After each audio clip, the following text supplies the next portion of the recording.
So recently, Donald Trump said that the Bagram Airbase in Afghanistan was built with American money, and now we need that airbase back as soon as possible. In response, the Taliban said that they are ready to fight the United States of America for the next 20 years, that they will not leave Bagram Airbase, and that they will not give an inch of Afghan land. And if you look at this airbase, it looks less like an airbase and more like a military city. If I compare this airbase to San Francisco in the USA, Bagram Airbase is 60% the size of San Francisco.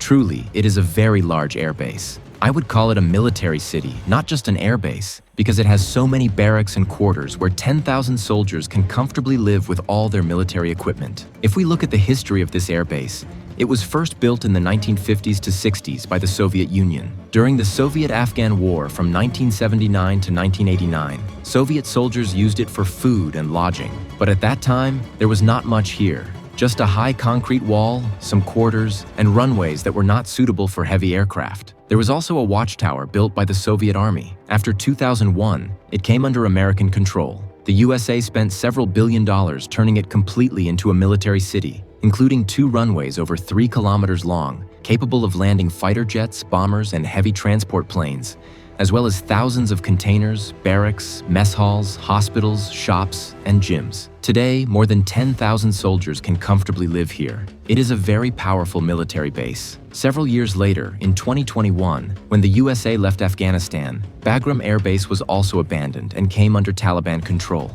Now Trump wants the US to regain control over Bagram Airbase and deploy its troops there. The question that arises is why this military base is so important for the USA, why Donald Trump wants control over it, and how it could be used if it comes under US control, especially by Trump. It is possible that Trump might use the MA and DA formula to regain the airbase, allowing the USA to take control of Bagram again. The first is military action, which is simple. The US Air Force can attack Afghanistan and take control of it. Although the Taliban said they are ready to fight the USA for the next 20 years and will not give an inch of Afghan land, the Taliban cannot fight the US Army effectively because they have no air force, and Afghanistan is a landlocked country with no navy. They only have Taliban fighters who know how to use rifles and, at most, can attack with missiles or artillery. So military action could easily be carried out by the US, but China would not allow this. China has already commented on Bagram Airbase, saying that whether the airbase should be given to the US will be decided by Afghanistan.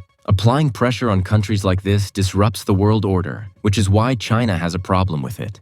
Secondly, through diplomatic action, the US can gain control of Bagram Airbase. If the US uses this formula, it benefits both the US and Afghanistan, and no other country can directly interfere. Under this approach, when the US left Afghanistan in 2021, it froze Afghanistan's $7 billion worth of assets. Now, if these are unfrozen as part of a deal, the Taliban might agree, as many countries often accept such deals. Additionally, the US could, if it wishes, recognize the Taliban as a government along with its allied nations. So far, only Russia has officially recognized the Taliban as a government. Other countries, including China, UAE, Pakistan, and Turkmenistan, have not fully recognized it officially as a government. That is why no Afghan leader appears in many international summits. Afghanistan is a private limited country in that sense. So if the US and its allied nations recognize the Taliban government, the Taliban might agree regarding Bagram Airbase. If the Taliban agrees, they might give guarantees to the US that only Bagram Airbase will come under control, because later the US could potentially try to take over all of Afghanistan.